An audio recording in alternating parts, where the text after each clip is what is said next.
네, 오늘 성경은 요한복음 3장 19절에서 21절까지의 말씀입니다. 모두 함께 일어나셔서 봉독하시겠습니다. 시작. 그 정죄는 이것이니 곧 빛이 세상에 왔으되 사람들이 자기 행위가 악함으로 빛보다 어둠을 더 사랑한 것이라. 악을 행하는 자마다 빛을 미워하여 빛으로 오지 아니하나니 이는 그 행위가 드러날까 함이요 진리를 따르는 자는 빛으로 오나니 이는 그 행위가 하나님 안에서 행한 것임을 나타내려 함이라. 아멘.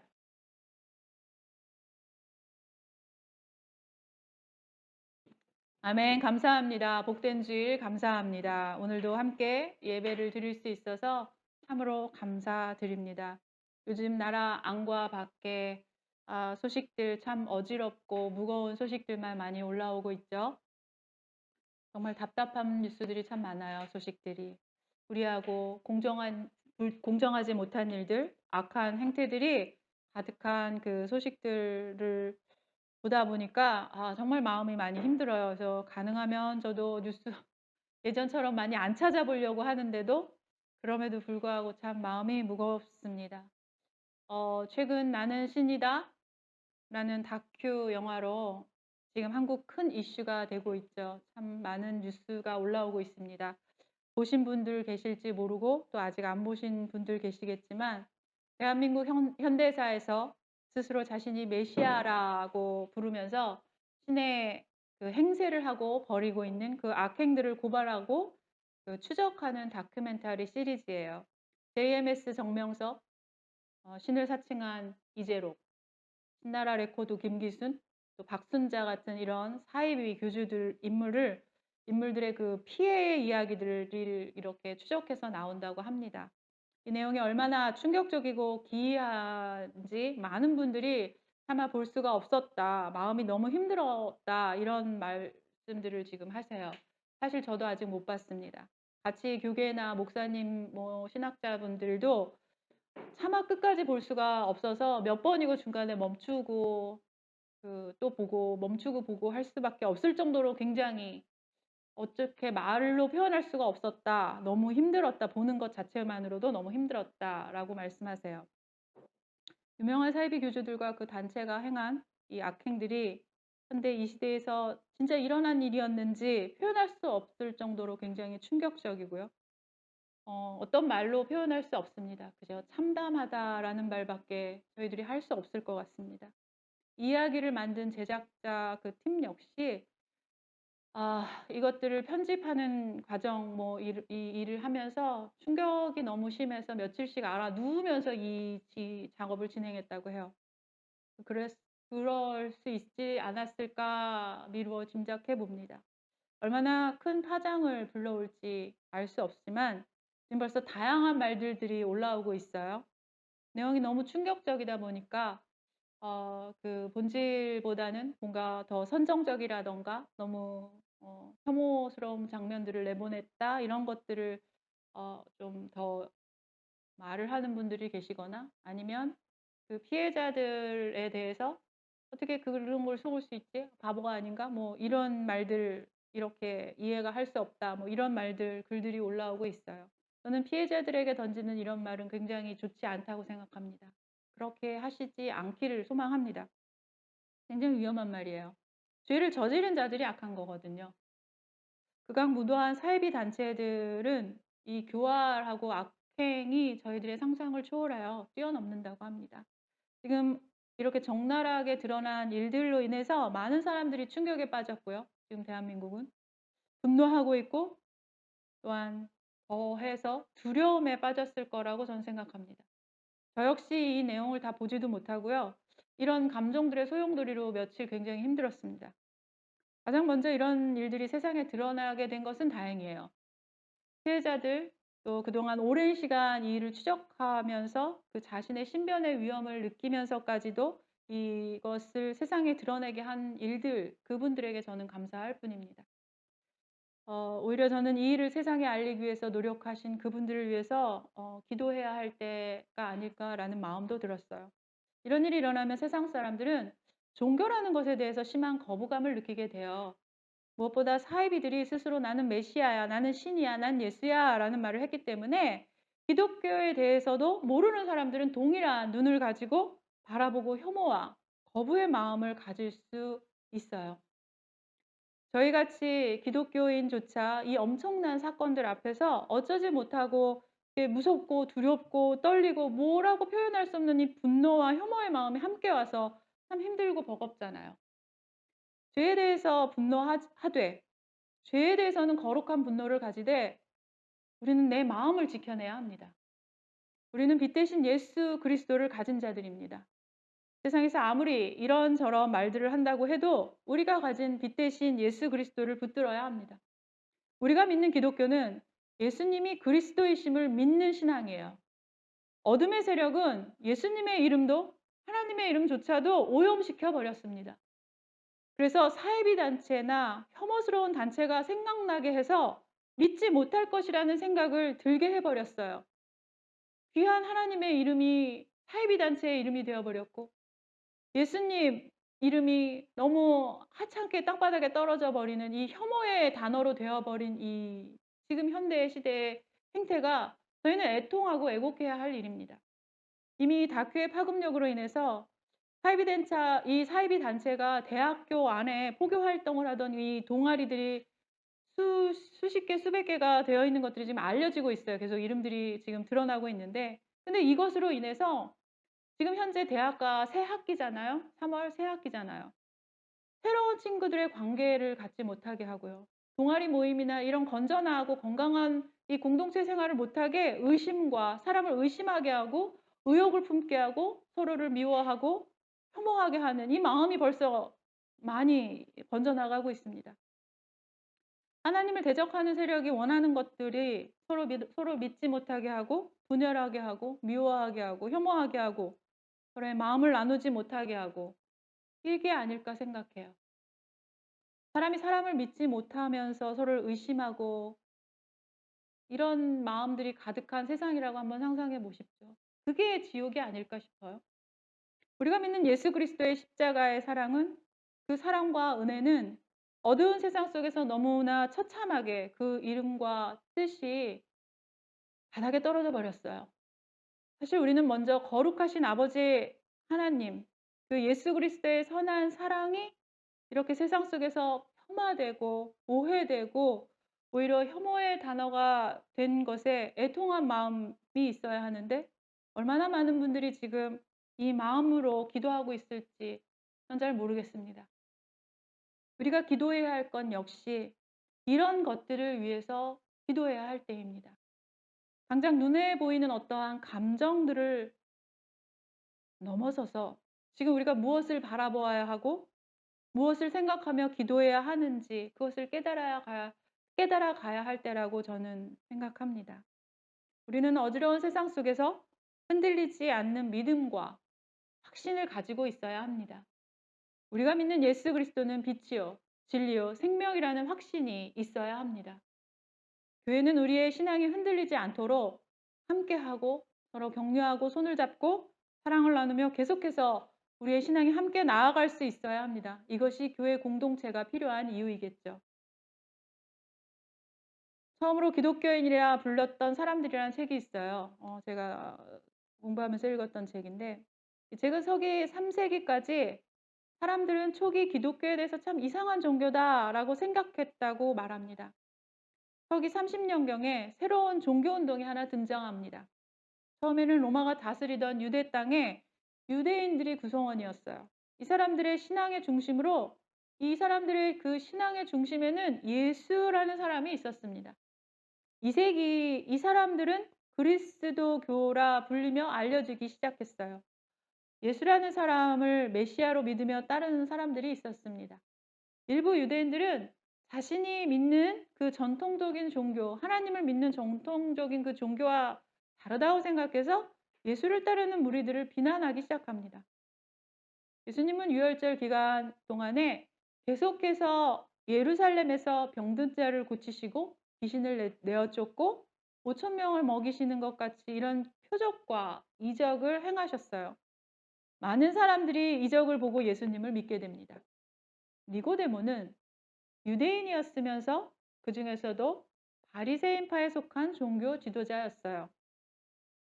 예수님이 보여주시는 일들을 보고 니고데모 역시 마음의 변화를 느끼고 예수님을 찾아갑니다. 그리고 예수님으로부터 놀라운 이야기를 듣게 돼요. 요한복음 3장 3절 함께 읽겠습니다. 시작.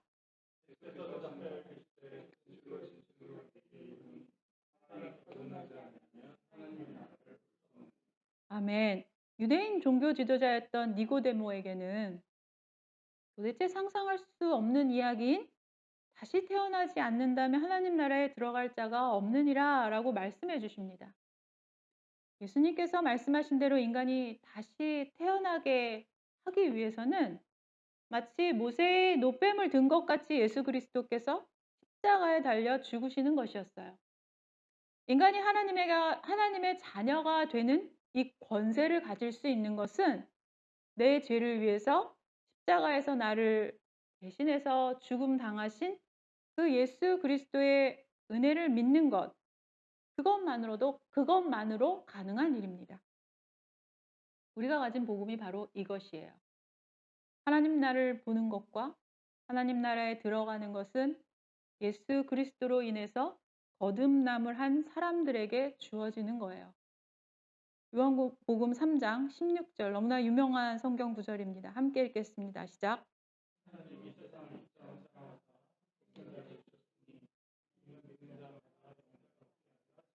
아멘. 하나님이 세상을 이처럼 사랑하사 독생자를 주셨으니 이는 믿는 자마다 영생을 얻게 하려 하심이라. 예수님께서 십자가에 죽으심으로 우리들의 죄를 대신 갚으셨다는 그 구속의 은혜가 하나님의 사랑 때문이었습니다. 하나님은 인간을 멸망해서 구원하기 위해서 자신의 아들 예수를 희생시켰습니다. 정죄와 심판을 위해서 예수를 보낸 것이 아니라 세상을 살리기 위해서 예수님을 이 땅에 보내셨습니다. 이 진리를 믿는 자는 빛 대신 예수께로 나아갑니다. 그것을 믿습니다. 라고 그 믿음을 고백하면서 이 세상에서 다시 태어나 거듭남으로 하나님의 자녀가 되는 권세를 가지게 됩니다. 이것이 우리가 믿는 기독교입니다. 여러분들이 세상에서 나의 종교는 나는 이것을 믿는 것입니다. 라고 말할 수 있어야 합니다. 바로 우리가 믿는 게 이것이기 때문이죠.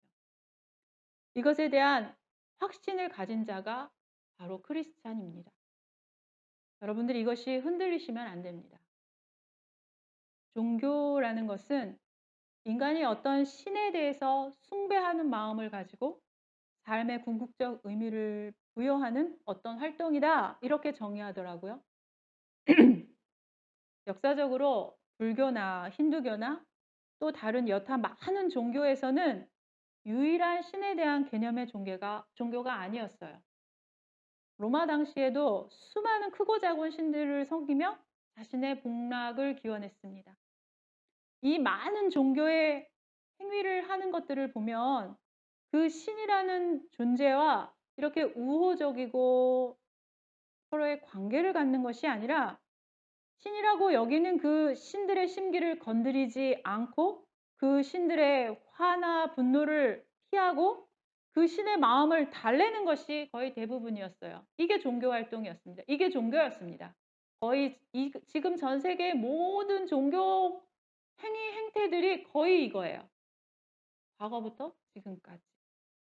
그래서 이들의 종교 의식들은 신을 달래고 신의 기분을 맞춰주고 무엇인가를 갖다 바치고 빌거나 하면서 그들의 심기를 건드리지 않고 비유를 맞추고 복을 받아내려는 모습이었어요. 이게 역사적으로 많은 다른 종교들의 모습이었습니다. 초기 로마 제국 종교적 특징은 엄청난 수의 신의 존재와 이름을 가지고 있었고요. 각가지 다른 방식으로 이렇게 숭배했다고 해요. 로마의 모든 신을 다스리는 신의 이름이 유피테르라는 신이었는데 제우스와 동일시되는 신이었어요. 아마 제우스와 그렇게 동등한 입장에서 그렇게 부르지 않았을까 학자들은 생각합니다. 그러니까 자신들이 전통적으로 섬기고 있었던 이 신 말고도 자신들이 점령한 나라의 토착신들을 모두 받아들여요, 로마는. 그리고 모두 허용합니다. 그러니까 '신은 많을수록 좋다.'라는 생각을 가지고 있었다는 거예요. 이들은 제우스, 아르테미우스 같은 신들 말고도 이런 작은 수호신 같은 것들이 많아서, 예를 들면 뭐 길을 지켜주는 신, 갈림길에서 이쪽으로 갈지 저쪽으로 갈지 그 길을 지켜주는 신, 뭐 우물을 지키는 신, 그 동네 어귀 나무의 신, 뭐 이런 같은 지역 수호신조차도 다 믿었다고 해요, 로마 시대에도. 마치 예전에 우리 한국에서도 이런 비슷한 문화가 있었죠. 뭐 선앙당, 마을 앞에 큰 나무를 갖다가 비나이다, 큰 바위에 비나이다 하면서 그 신이라고 믿었던 그런 한국 정서도 있죠. 그래서 로마 시대에 다양한 신이 존재했기 때문에 우리 그 사도행전에 보면 사도 바울이 아테네에 갔을 때 "너가 믿는 신을 우리에게 증명해 봐. 너희가 믿는 신이 뭐야?"라고 물어본 것이 이해가 되는 부분이에요, 이게 바로. 로마 시대 초기 기독교인들은 그렇게 많은 신들, 거대한 종교들이 난무한 환경 속에서 다른 신을 거부하고 오직 유일하신 한 분, 하나님 아버지만을 믿었다는 거예요. 이 유일한 하나님께서 다른 신들보다 위대하고 뛰어날 뿐 아니라 이 세상을 창조하셨다고 믿습니다. 그리고 그 창조주이신 유일하신 신이 대신 속죄하는 사랑의 방법을 택해서 인류를 구원할 계획을 가지셨다고 믿었습니다. 심지어 가장 미천한 인간이라도, 그 어떤 인간이라도 이 위대하신 하나님의 사랑을 받을 자격이 있고, 마치 아버지와 자녀와 같이 사랑을 나누는 관계라고 주장합니다. 당시 문화로 신에 대해서 너무나 이렇게 다른 생각을 가지고 있고 이상한 생각을 가지고 믿고 있었던 이 기독교인들의 모습이 너무나 이상했어요, 세상에서는. 그리고 이 이상한 기독교 공동체가 가장 이상해 보였던 것은 바로 로마 시대에 아무렇지 않게 여겨지었던 사회 관습이나 통념들, 행동들, 윤리들에 대해서 거부했다는 거예요. 당시 로마에서는 영아를 유기하는 것조차 흔한 일이었다고 역사학자들은 말해요. 한 연구 결과에 따르면 로마 제국은 연간 50만 명이 넘는 새로운 노예가 필요했어요. 근데 이 가운데 15만 명 가량은 이렇게 버려진 아기들을, 유아들을 데려다가 노예로 길러서 충당했을 것이라고 이렇게 역사학자들은 말합니다. 그런가 하면 로마의 잔인하고 폭력적인 스포츠는 만연해 있었는데 사자와 노예와 싸우게 한다거나 뭐 이런 일들 비일비재했죠. 이들에게 생명의 존엄성 같은 것은 없었어요. 그저 죽고 죽이는 것이 하나의 오락에 불과할 정도로 이렇게 타락한 세상이었습니다. 또 어느 때보다 이 시대는 가장 성적으로 문란한 때였다고 역사는 기록하죠. 근데 이런 모든 것들에 대해서 이 초기 기독교인들은 반대하고 거부하는 삶을 살아갑니다. 세상의 관습들, 관행들, 만연해 있었던 옳지 못한 삶의 태도들을 공개적으로 거부하고 기독교 공동체는 함께 행동했으며 세상에 그 자신들의 모습을 드러냅니다. 그렇게 살아가는 모습들을 드러냅니다. 그래서 세상에서 다 하는 일들, 세상에서 당연히 해도 되는 것들, 이런 것들을 거부하는 이 사람들을 기독교 공동체가 당시 세상 사람들의 심기를 불편하게 했고 적개심을 품게 했습니다. 기독교가 다른 종교와 다른 차이를 보이는 가장 큰 특징이 우리의 일상생활에서 굉장히 구체적인 지침을 주고 올바른 행동을 강조했다는 거예요. 로마 시대의 종교라고 하면 흔히 신전이나 제단 사당에서 제사와 제의 같은 것을 문란하게 드렸습니다. 그러나 초기 기독교인들은 기독교인이라면 그것을 믿는다는 것을 어떻게 드러내고 보여주었냐면, 어떻게 행동하고 어떻게 살아가야 하는지 계속해서 가르치고 권면하면서 올바르게 살아가는 것이 어떤 것인지에 대해 굉장히 중요하게 여겼다는 거예요. 바울 서신을 보면 성경에 이런 것들로 가득합니다. 바울 서신 중 데살로니가 전서에서도 거룩함을 가르치며 그렇게 살아야 한다고 권면합니다. 데살로니가 전서 4장 3절에서 5절까지의 말씀 함께 읽겠습니다. 시작.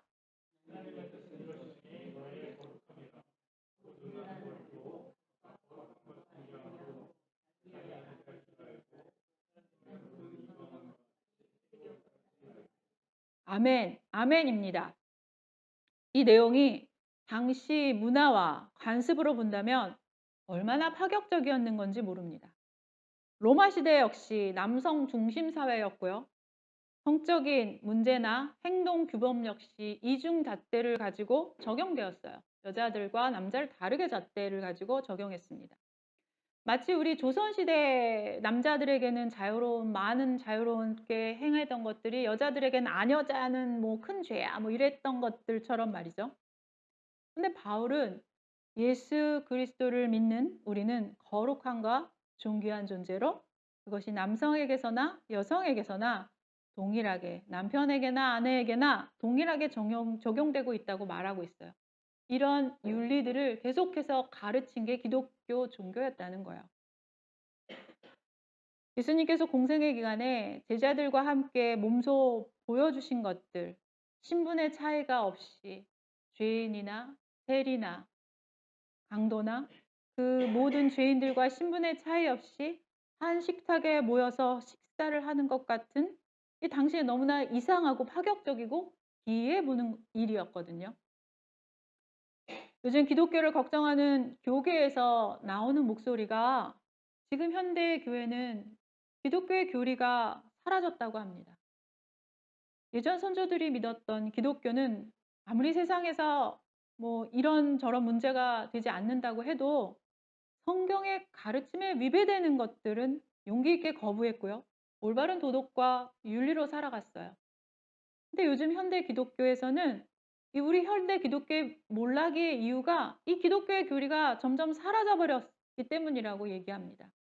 저는 좀 맞다고 생각해요. 예전에 과거 저희 어르신들 믿음 보면 예수쟁이라고 손가락질을 당했어도 그 사람은 정직해. 이런 말 듣고 살았잖아요. 교회 다녀. 믿을 만한 혀. 이런 말들 듣고 사셨어요.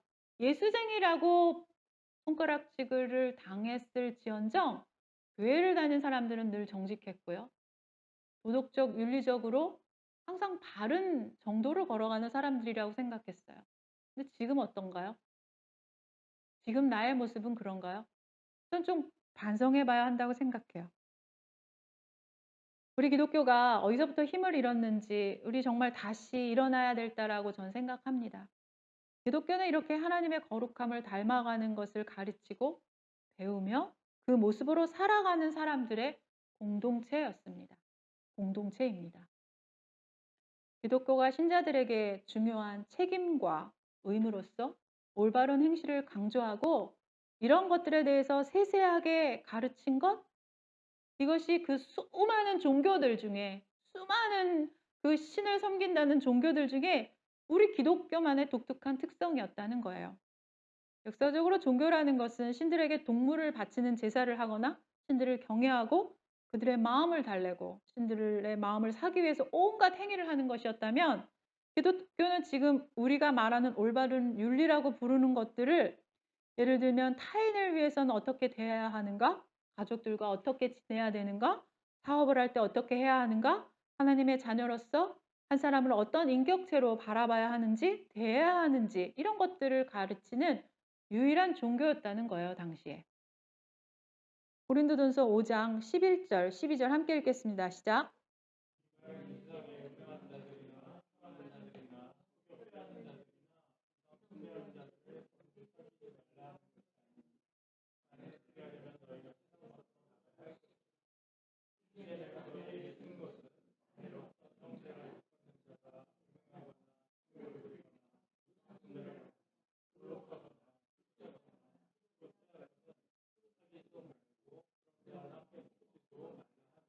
아멘, 아멘이 안 나오나요? 음행하거나 탐욕을 부리거나 욕심 부리는 자들입니다. 우상 숭배를 하거나 하나님이 아닌 것들을 따라가는 거죠. 모욕하거나 술 취하거나 속여 빼앗거나 그런 자들과는 함께 먹지도 말라.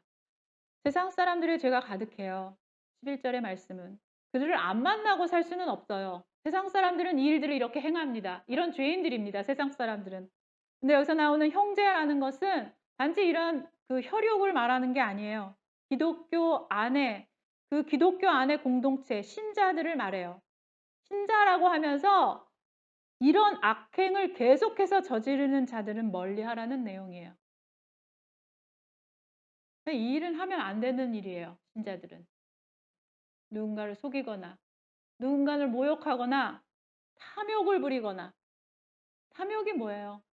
내가 먹고 마시고 쓰는 것 이상을 계속해서 원하는 게 탐욕이에요. 바울은 신자라면 어떻게 살아가야 하는지 이렇게 세세하게 계속 바울 서신에서 가르쳐 주었어요. 바울 서신을 보면 거의 다 이런 내용들이잖아요. 남편은 아내를 사랑하라. 아내는 남편을 존중하라. 뭐 이런 내용들. 형제가 어떻게 하면 뭐를 해라. 어떻게 하면 뭐를 해라. 뭐 이런 것들이잖아요. 어둡고 어지러운 세상이라고 말합니다. 여전히 사탄의 권세가 이 땅에서 그 능력을 발휘하는 시대를 우리는 살아가고 있어요. 우리는 이미 오신 예수 그리스도와 아직 오지 않으신 예수 그리스도를 기다리는 신약의 시간을 살아가고 있어요. 지금 저희들 신약의 시간을 계속 살아가고 있습니다. 어떻게 살아가는 것이 진짜 기독교인으로서 빛된 자녀로 살아가는지 우리는 이제 다시 스스로 살피고 살아가야 할 때라고 생각합니다. 우리가 무엇을 믿고 있는지, 우리의 신앙이 도대체 무엇을 믿고 있는지 다시 한번 내 신앙을 돌아보며 새롭게 하십시오. 우리는 위대한 예수 그리스도와 그 십자가 사랑을 품은 자들이에요. 우리는 위대한 예수 그리스도와 그 십자가 사랑을 품은 자들입니다. 스크루테이프의 편지를 지금 열심히 읽고 계십니까? 어렵죠? 좀 어려울 수도 있어요. 열심히 읽으십시오. 그래도 어려운 말이 좀 있긴 한데 저희들 사순절 한번 해봅시다. 네, 권면드립니다.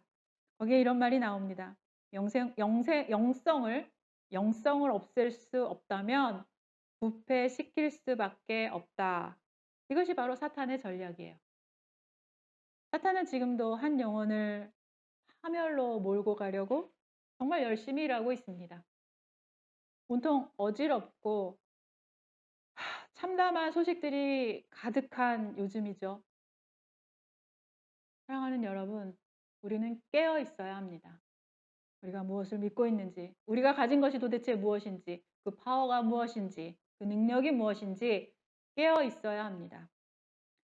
너무 어둡고 무거운 이야기만 오늘 계속 한 것 같아서 잠시 분위기를 좀 바꿔볼까요?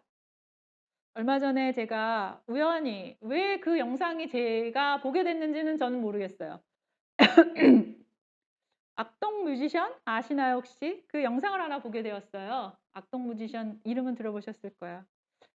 제가 본 영상은 쇼미더머니라는 프로그램이 있대요. 저는 안 봤는데 어른들이 계시니까 약간 팬텀싱어 같이 그 힙합 하는 사람들이 그 쇼미더머니라는 그 프로그램에 나와서 서로 경연을 하는 그런 것인가 봐요.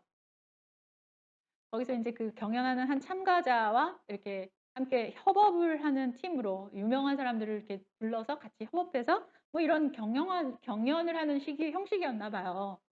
근데 여기서 이찬혁 이 뮤지션이 한 30초 정도 노래를 했어요. 그 참가자와. 그것을 굉장히 정말 우연히 듣게 되었어요. 제목이 힙합은 안 멋져요 라는 거예요. 나중에 꼭 한번 들어보십시오. 저희 이따가 식사할 때 한번 들어보겠습니다. 근데 굉장히 임팩트가 있고요. 제가 너무 이거 되게 좋은데? 너무 좋은데? 이렇게 느꼈어요. 저는 힙합에 대해서 문외한이에요. 한 번도 들어본 적이 없어요, 제대로. 근데 이분이 한 이 음악이 이상하게 계속 귓가에 맴돌고요. 참 좋더라고요. 댓글을 봤는데 이 쇼미더머니라는 프로그램 시즌 1부터 10까지 뭐 했나 봐요. 근데 이걸 다 봤는데 그중에서 자기는 생각나는 거는 지금 이 이찬혁 약동 뮤지션의 이 노래밖에 없다. 그 시즌 10 까지 중에. "새로운 역사를 썼다. 정말 진정한 천재다." 뭐 이런 칭찬 글들이 가득하더라고요. 네, 맞습니다. 네, 맞습니다. 네, 50대 아줌마가 들어도 굉장히 재미있고요. '좋았다.'라는 느낌을 받았던 이 음악이 더 대단한 것은 힙합을 대결하는 쇼미더머니라는 프로그램에 나와서 "힙합은 안 멋져. 쇼미더머니가 세상을 망치는 중이야. 돈보다 사랑, 트로피보다 철학, 명품보다 구제옷." 뭐 이런 가사를 딱 30초 동안 이야기를 했어요.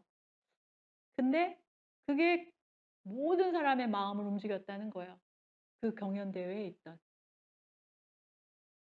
그동안 전 잘 몰라서 조금 찾아봤더니 이 힙합 경연대회에서 이 만연했던 것이 뭐냐면 서로 디스하고, 그러니까 서로를 비하하고 깎아내리고 그 가사를 서로 주고받으면서 자기가 이기면 상을 타는 그런 거였어요, 형식이. 근데 이게 어느 때부턴가 서로 비하하고 깎아내리고 욕하고 욕설이 난무하고, 그러니까 댓글들 중에 많은 사람들이 이런 이야기를 하더라고요. 상대편을 비하하고 깎아내리고 욕설이 난무했던, 나는 돈이 많다라는 것, 잘났다는 것을 드러내고 막 그렇게 하면서 명품을 휘감으면서 자랑하던 힙합 문화에 경쟁을 올리고 그것을 정중하게 거부하면서 굉장히 밝은 분위기로 한순간에 바꿔버린 힙합의 역사를 다시 쓴 천재적인 노래다. 이런 댓글을 읽었어요.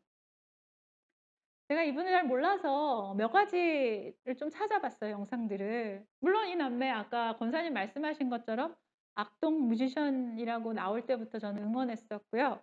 그 부모님이 몽골 선교사님이라는 것도 알고 있었지만 또 최근 이야기들 몇 가지 좀 찾아봤어요, 인터뷰한 것들을. 제가 느꼈던 건 '이분이 굉장히 단단한 분이시구나.'라는 것을 느꼈습니다. 자신의 생각이나 의견이나 가치관을 전하는데 겸손함을 가장하지도 않고요. 그렇다고 교만하게 거들먹거리지도 않습니다. 자신이 믿고 있는 것들을 전할 때 더하거나 빼지 않고 담담하게 전하는 모습들을 제가 굉장히 인상 깊게 보면서 '굉장히 건강한 자존감을 가진 분이시구나.'라는 생각을 했어요. 주변에서 굉장히 이러쿵저러쿵 말을 많이 했어요, 이분에 대해서. 근데 흔들림이 없이 자신의 생각을 솔직하지만 담대하게 말할 수 있는 것은 굉장히 큰 힘이거든요. 며칠 동안 어둡고 참담한 뉴스들로 제 마음이 요동쳤어요. 안정이 안 됐어요. 어찌할 바를 모르겠더라고요. 분노와 두려움과 슬픔과 참담함과 어떻게 할 줄 모르겠어요. 겠던 이 마음이었는데 저는 이분의 노래를 우연치 않게 듣게 되면서 개인적으로 깊은 깨달음을 얻었습니다. 흔들림이 없다는 것은 큰 힘이 있다고 생각이 되었어요. 저는 지금 우리 기독교인들에게 가장 필요한 것이 이런 모습이어야 하지 않을까라는 생각을 했습니다. 평소에 자신이 가지고 있던 믿음을 표현하고 세상의 목소리를 낼 때 우리 기독교인들이 이렇게 하면 좋겠다고 생각했습니다. 세상이 아무리 어둡고 어지러워져 우리를 뒤흔든다고 해도 우리가 가진 것들을, 우리가 믿는 것들대로 살아가면 됩니다. 그렇게 담담하게 우리의 삶으로 우리의 목소리를 내었으면 좋겠습니다.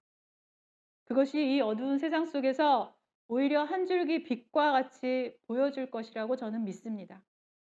우린 예수 그리스도가 빛 되신 분이라는 그 진리를 가진 자들입니다. 이것이 흔들리지 않아야 합니다.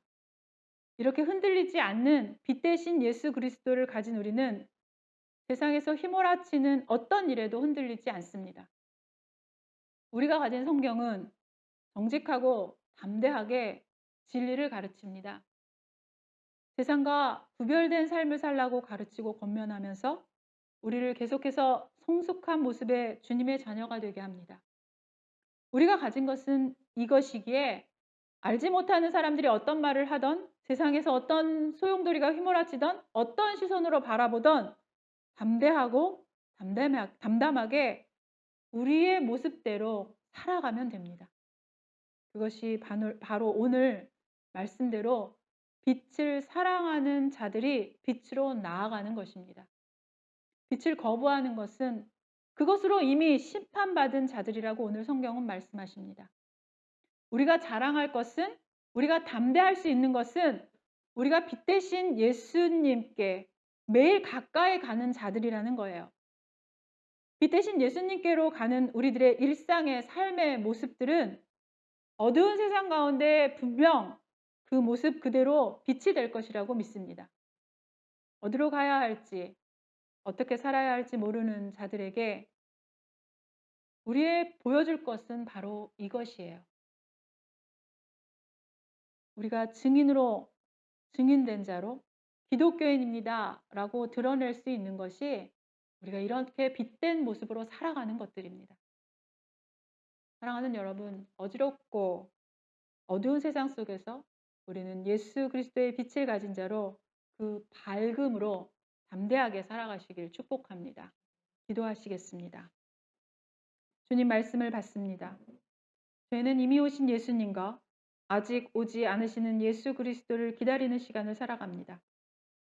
이 시간 어둠의 세력들은 이 땅에 많은 일들을 하며 주님을 대적할 것입니다. 그러나 우리가 담대할 수 있는 것은 우리에게는 빛 대신 예수 그리스도가 있음입니다. 악을 행하는 자마다 빛을 미워하고 빛으로 오지 아니하나니 이는 그 행위가 드러날까 하며 진리를 따르는 자는 빛으로 오나니 이는 그 행위가 하나님 안에서 행한 것임을 나타내려 함이라 하시니라. 이렇게 말씀하셨습니다. 예수 그리스도의 십자가 사랑은 우리에게 빛 대신 예수 그리스도를 품고 살아갈 수 있게 해주셨습니다. 매일 빛 대신 예수님 앞으로 나아갑니다. 우리의 모든 호흡과 삶들이 하나님 안에서 행한 것을 그렇게 그 모습이 세상에 드러나게 되기를 간절히 기도합니다.